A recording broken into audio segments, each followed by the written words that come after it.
What a nice day.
Who's there? What do you want? We're just sitting here, not bothering anybody, so there's no need to bother us. Bran? Ha! I've been wondering how that old harpy's doing. We haven't seen each other in a while. You can go. If you know our sister's name, that means you survived meeting her. That's enough for me to let you pass by. Speak up or get lost. We've got a job to do. Working hard. We're gathering people. But we don't need anything from you. You've got some guts. Walking right up to a pair of Dál Riata without even flinching. Well, well. Impressive, indeed. We're Dál Riata. We make sure that the Camelot scum infesting Cuanacht don't even dare to think about heading south. Imagine a Camelotian who's also a deserter. Unbelievable. Even Grindylows have their honor, unlike those scum. And catching a deserter? Now that's a real treat. We do what any honorable warrior would do with deserters. We help Camelot get rid of their cowards. You could say those vermin owe us a debt. Thanks to us, they're well fed, and Denham pays us handsomely.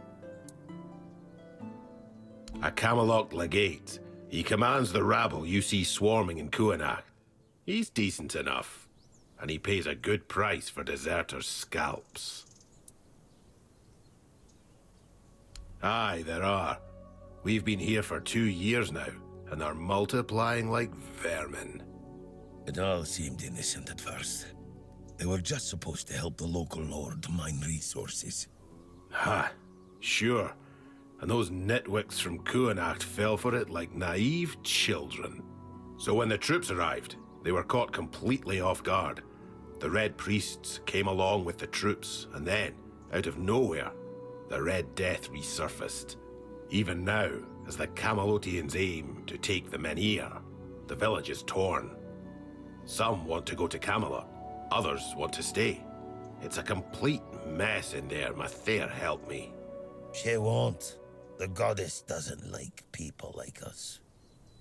Shut your mouth. you're flapping your gums like a wench in a brothel. Anything else?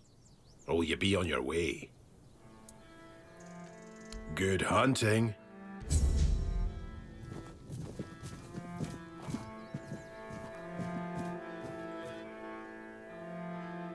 Don't bother. I'm in no mood to talk.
Thank you for stopping.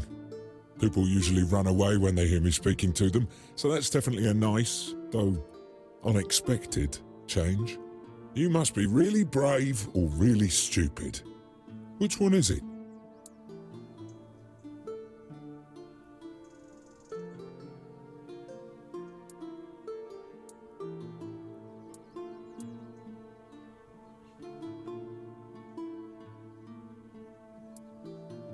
Well, that's either really smart of you or really stupid then. Who am I to judge, though? Your guess is as good as mine, my dear. But I've had some time to think about it, and the best I came up with is that I just did not want to die when they were hanging me, and the weirdness granted my wish. So here I am, not dead. Oh, I was a soldier under the mighty Legate Denham, and one day I decided that I didn't want to be a soldier anymore. I don't exactly remember the mission. It must have been related to either killing somebody or taking something from somebody, as they always are. It could have been a search party. To capture Thorn the Bloodbound? I forget. But I think I just couldn't. I didn't want to go there, to certain death, just to try to kill a man who fights for reasons I don't understand, to comply with orders I couldn't care less about.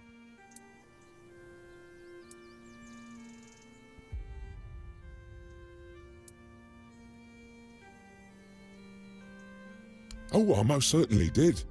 It may sound a bit weird, though. But since it seems I won't be moving anytime soon, I do have a small favour to ask. There's a druid's tomb nearby. I can see it from here. Almost every single night his spirit rises from the grave and does unspeakable things with the fae or dryads that swarm around this place. I mean, good for him, but I do have to watch it, you know? And it is, let me tell you, disgusting. Well, get rid of him, of course. He's not human anymore. All that's left is a perverse, hungry spirit, raised from its grave by the weirdness. And you must know that the weirdness can do anything.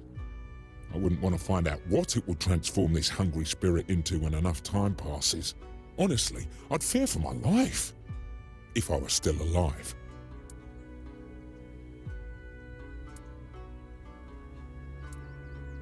Sure. I'll be happy not to be able to watch it anymore. And it's not like I can close my eyes, you know?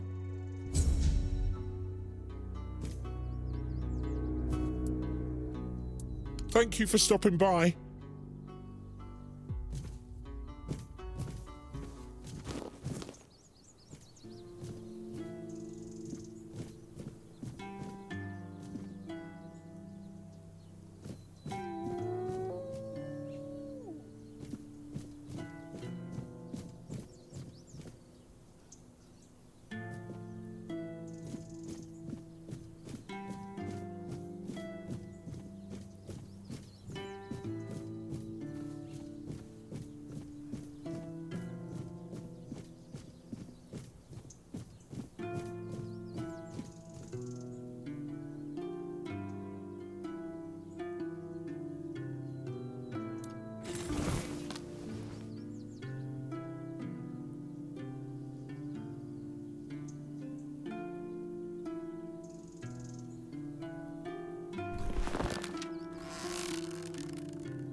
I've had worse.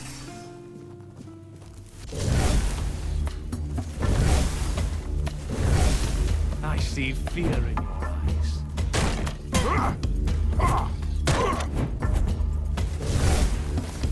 I'll strike you down!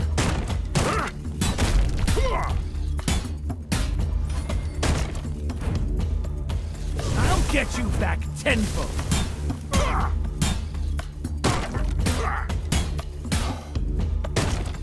Such a cheap shot!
That's all you've got.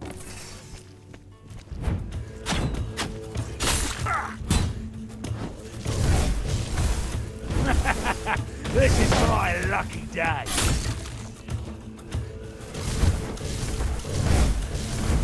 You'll regret this.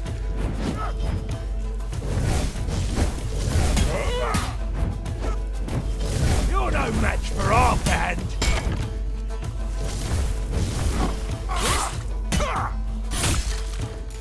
Your money or your luck?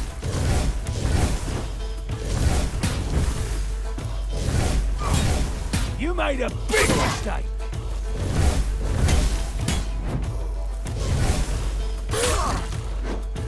Your road ends here.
Don't even say that. Someone comes, lights them in here, and then dies on all watch? The people would be at my door with pitchforks.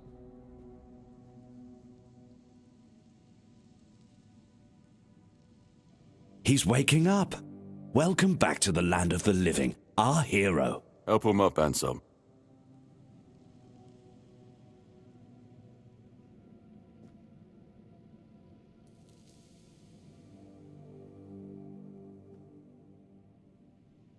Welcome to my home. Quite a scene unfolded at the menhir, with you at the heart of it. I can't decide if I'm more delighted or surprised. What was it that made the menhir react to you?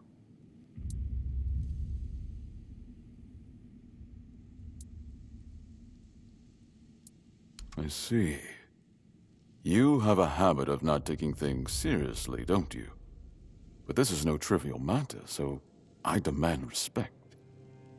Come now, you must have a theory. the local men here have been rather lifeless for quite some time. Then you come along, breathe life into what was dead, and, whether you meant to or not, alter the course of our history. That's how I see it anyway. Tell me, do you know what this menhir represents?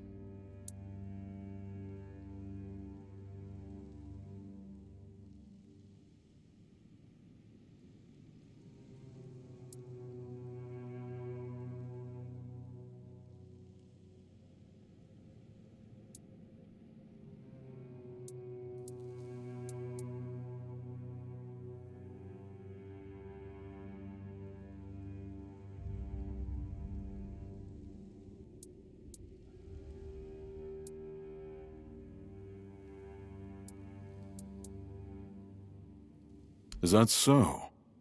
That would be quite the discovery. The people of Avalon still believe the legend that Merlin, under King Arthur's command, raised the menhirs to protect us from the mist that spawns monsters. But none of this matters in our current situation. Here, the menhir represents something more. For some, it's a symbol of freedom and independence. Strength, if you will. It shows that the people of Cuanacht, my subjects, can face any challenge, even at the world's end. And for others, like our guest from Camelot, whom I'm sure you've seen, it's a symbol of power. Power once granted by King Arthur, and therefore by Camelot. And power that has been granted can be taken away. Officially, they say they want to gather all the menhirs scattered across Avalon, set them around Camelot, and bring people there to ensure their safety. That is, if they can figure out how to restore the power of the menhirs. I don't think we know each other well enough to speak on unofficial terms. I'm well aware. And now we're also facing an outbreak of the Red Death, which will no doubt influence Camelot's decision on whether to offer my people shelter. But with the menhir reignited, the people of Cuanacht will be even less willing to give up and go to Camelot. If anything, I expect rebellion to break out, and bloodshed is something neither we nor the capital want. I don't know, to be honest. It's not something I could admit publicly, but I feel both sides have a point. I understand the people who don't want to abandon their homeland, and I understand the knights, who must face a long-lost terror and find a solution to an impossible problem. Believe me, being a lord in times like these is a heavy burden.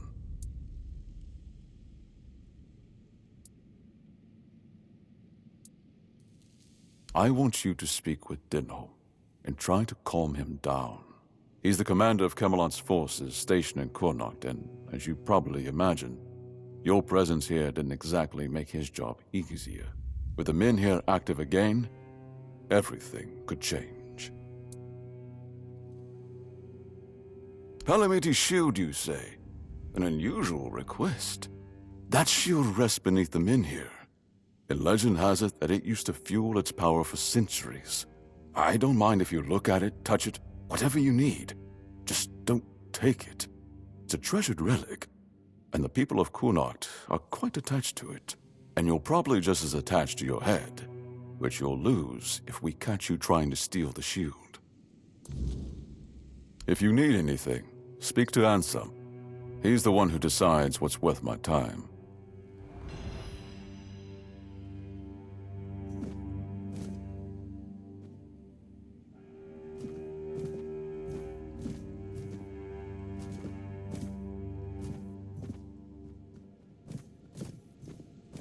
What is it? The less attention, the better.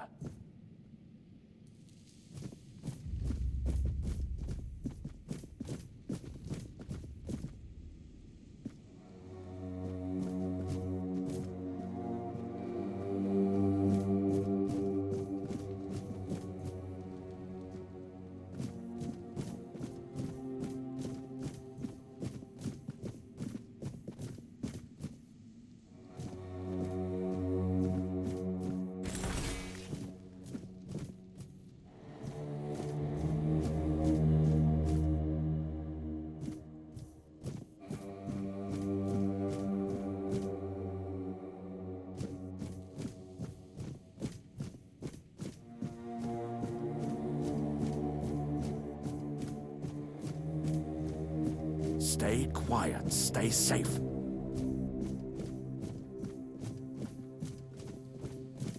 Whoa, whoa! Put that away!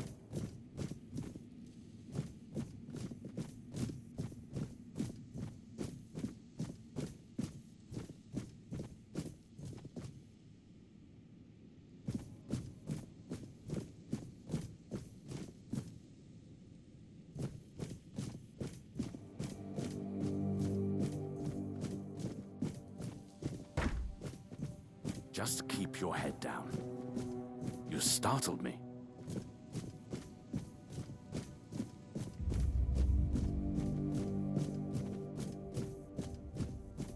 Ah, a new face. I am Anselm, Major Domo to Lord Yvain. Any business to be done in Cuanacht usually passes through my hands first.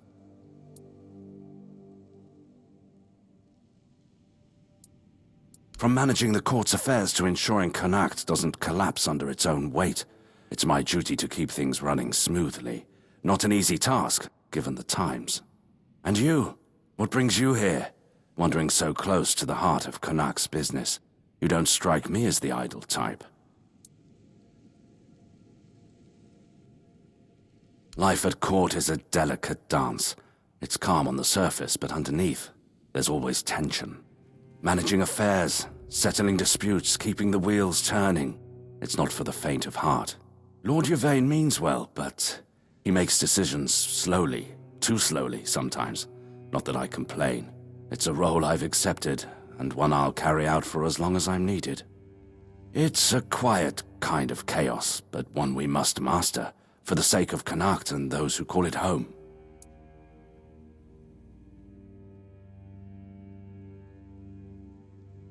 Challenging doesn't begin to describe it.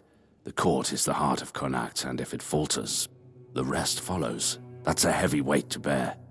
But if I'm honest, it's the plague that keeps me awake at night. I've seen what it does, how it spreads, how it steals lives without mercy. I lost my family to it.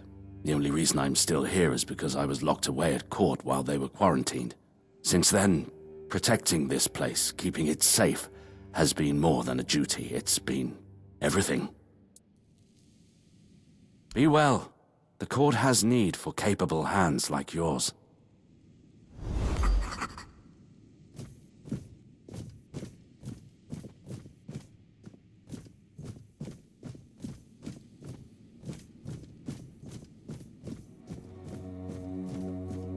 Ah, you need something.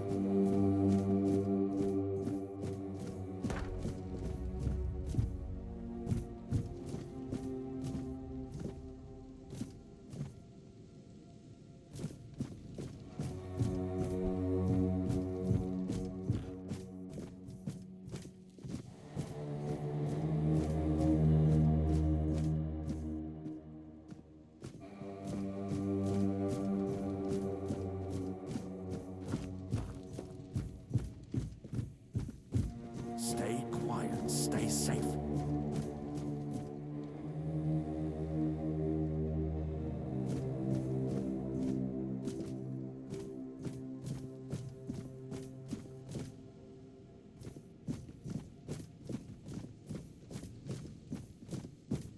Whoa, whoa, put that away.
Isn't this a sight?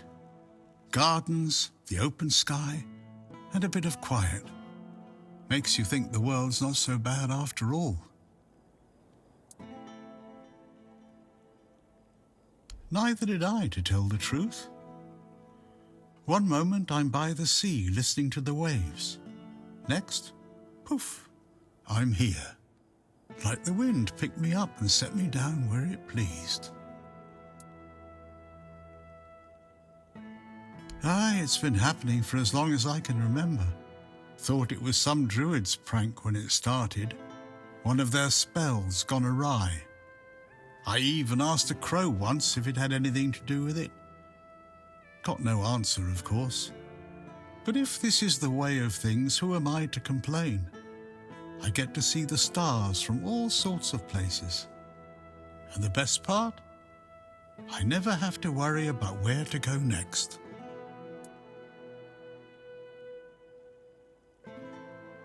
Not in the slightest. The world's a big, messy place, my friend. If the winds of fate decided to carry me themselves, who am I to argue? I'll make the most of it, wherever I land. And look at this. Landed me in a fine garden, with fine company. Fate must think highly of me, eh? Not much, I'm afraid. But I've heard it's a lovely place. Good folk, strong traditions. They've got a treasure here, you know. A shield given to Palamedes of House Tarion by King Arthur himself. Quite the tale, that one. Someday I'd like to see it with my own eyes. Imagine the history in that. Something touched by the old king, still standing proud. Now that's worth a trip, wouldn't you say?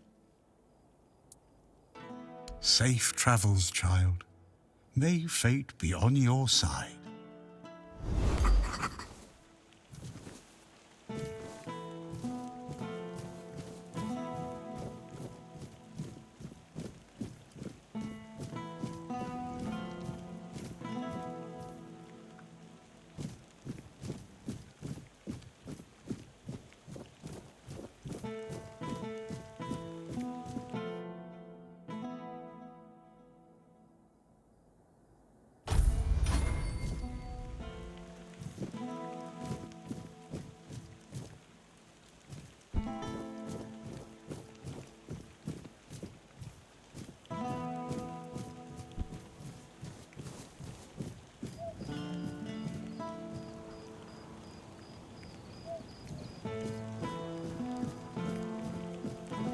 You need something? Oi, you there, Sleeping Beauty. I saw them carrying you into Yvain's mansion. You feeling better now? Good. Would have been a shame if something happened to the one who lit up the menhir. No wonder they brought you straight here. Tell me, did you get to see our lord? Or just that snake of his, Anselm? Sorry, stranger. I meant no offense. Name's Morag. I'm the innkeeper around here, though, as you've probably seen, there's not much of an inn left to keep. Truth is, I was hoping that, with what happened at the menhir and all, you might have Lord Yvain's ear. And maybe you'd be kind enough to whisper a thing or two into it on my behalf?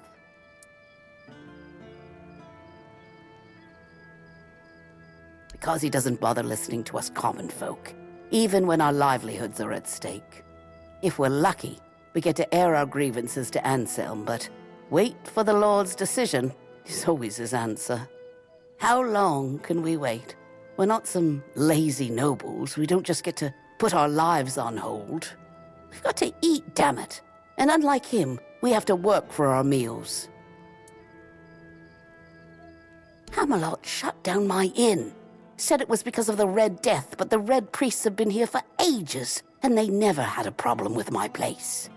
And last I checked, Yvain's still our lord, not one of those Camelocians. What gives them the right to meddle in our business?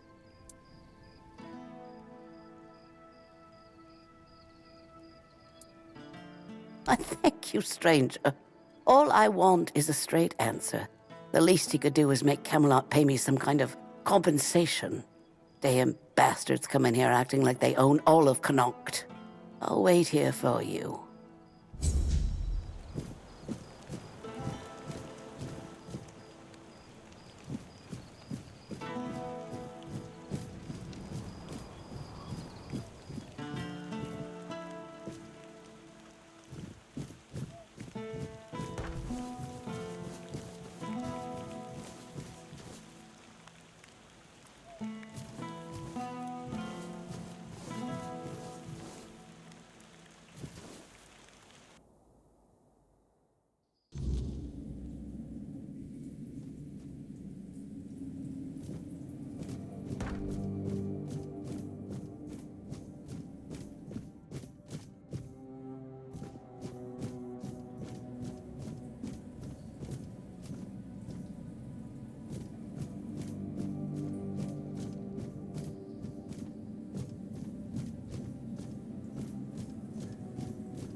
you're here. Let me look at you.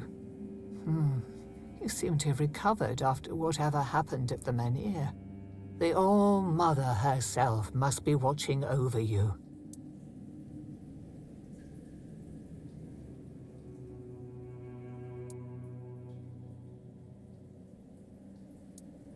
I would gladly explain why you're wrong, but I have neither the time nor the patience to engage in religious disputes. If I were a priestess at the Titan Steps, and perhaps. But here, take a look around. Cuanacht doesn't need preaching, it needs herding. The entire place is a complete disarray, and the people here are not easily swayed by words. If they were, we wouldn't be in this pickle. I've been trying to work with Lord Yvain to control the situation, but it seems like everything is conspiring against us.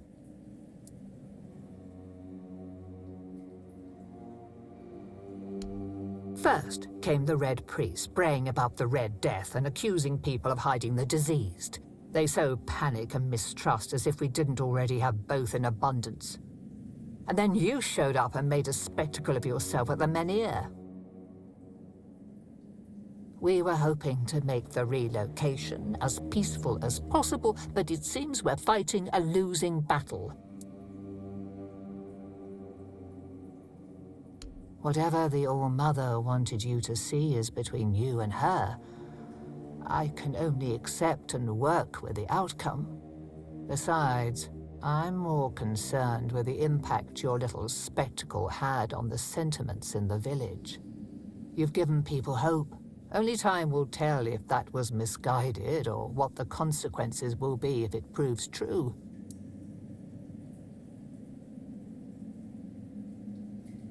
There is more than one way to spread the All-Mother's grace.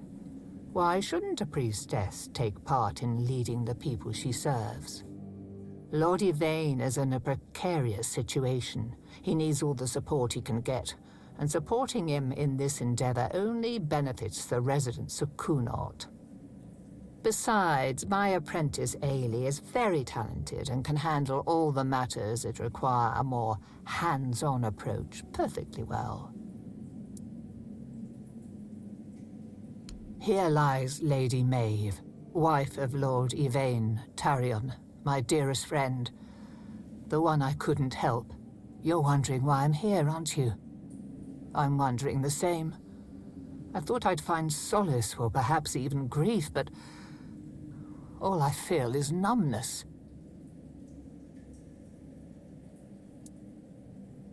Go with her blessing.